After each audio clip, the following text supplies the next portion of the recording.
Hi, my name is Pat, and this is my channel, Book Chat with Pat, and I'm glad that you're here.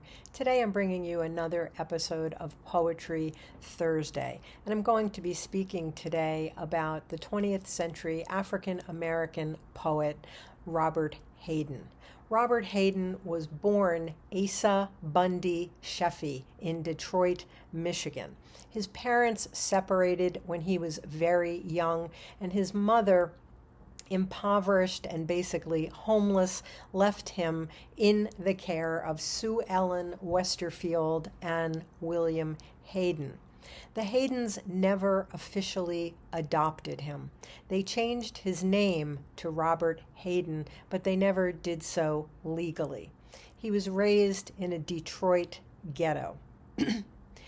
In his youth, Hayden suffered from a combination of serious misfortunes.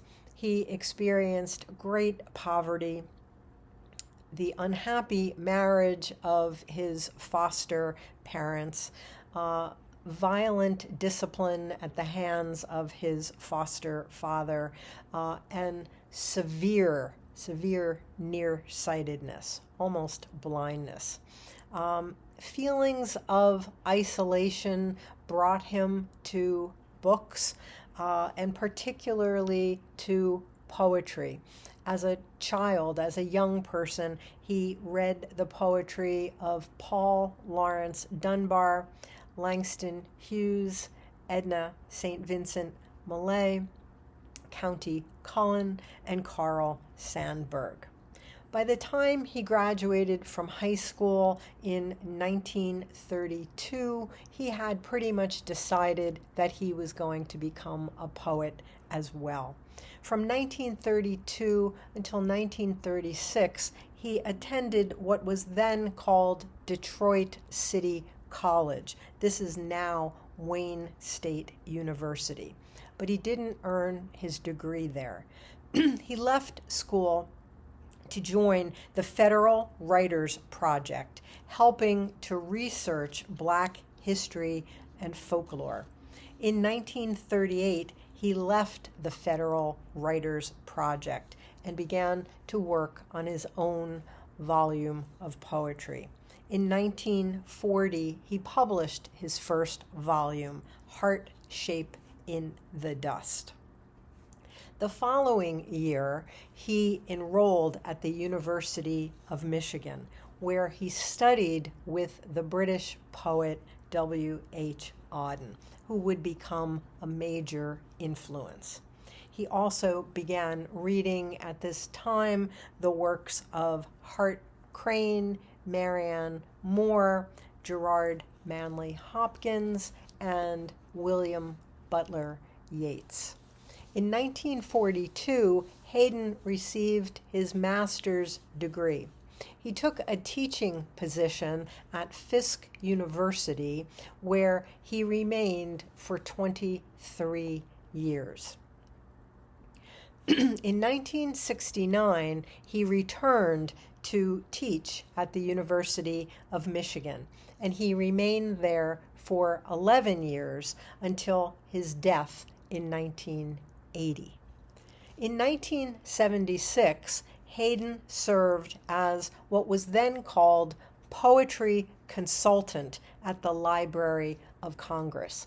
Today, this position is called poet laureate, and he was the first African American to hold this position.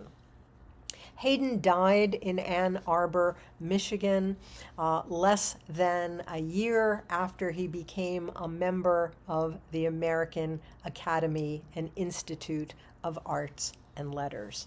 He published several volumes of poetry in his lifetime, and his collected prose and his collected poems were published posthumously in 1984 and 1985, respectively. And now, some of his poetry.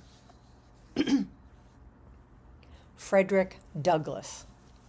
When it is finally ours, this freedom, this liberty, this beautiful and terrible thing, needful to man as air, usable as earth, when it belongs at last to all, when it is truly instinct, brain matter, diastole, systole, reflex action, when it is finally one, when it is more than the gaudy mumbo-jumbo of politicians. This man, this Douglass, this former slave, this Negro, beaten to his knees, exiled, visioning a world where none is lonely, none hunted, alien. This man, superb in love and logic, this man shall be remembered.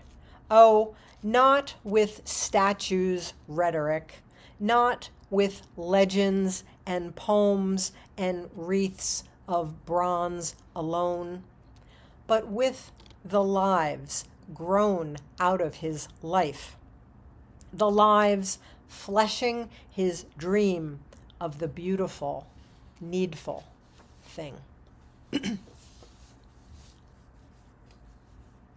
Names. Once they were sticks and stones I feared would break my bones. 4 Eyes, and worse, old 4 Eyes fled to safety in the danger zones. Tom Swift and Kubla Khan traversed. When my 4th decade came, I learned my name was not my name. I felt deserted, mocked.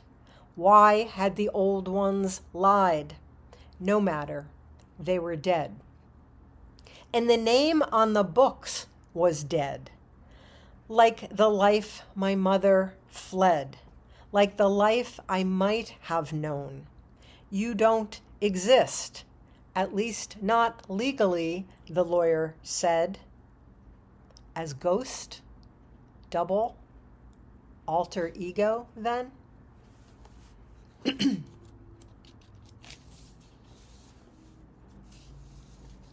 Ice storm. Unable to sleep or pray, I stand by the window looking out at moonstruck trees a December storm has bowed with ice. Maple and mountain ash bend under its glassy weight, their cracked branches falling upon the frozen snow. The trees themselves, as in winters past, will survive their burdening, broken, thrive. And am I less to you, my God, than they?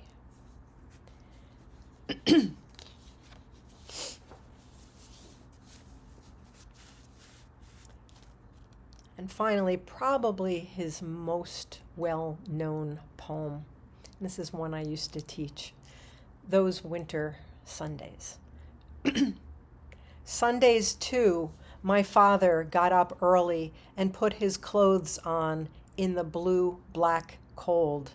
Then, with cracked hands that ached from labor in the weekday weather, made banked fires blaze. No one ever thanked him. I'd wake and hear the cold splintering, breaking. When the rooms were warm, he'd call, and slowly I would rise and dress, fearing the chronic angers of that house, speaking indifferently to him who had driven out the cold, and polished my good shoes as well. What did I know? What did I know of love's austere and lonely offices? So that's a little bit about the life and poetry of Robert Hayden. As always, I thank you for watching. I hope that you're doing well. I'll speak with you again soon. Take care.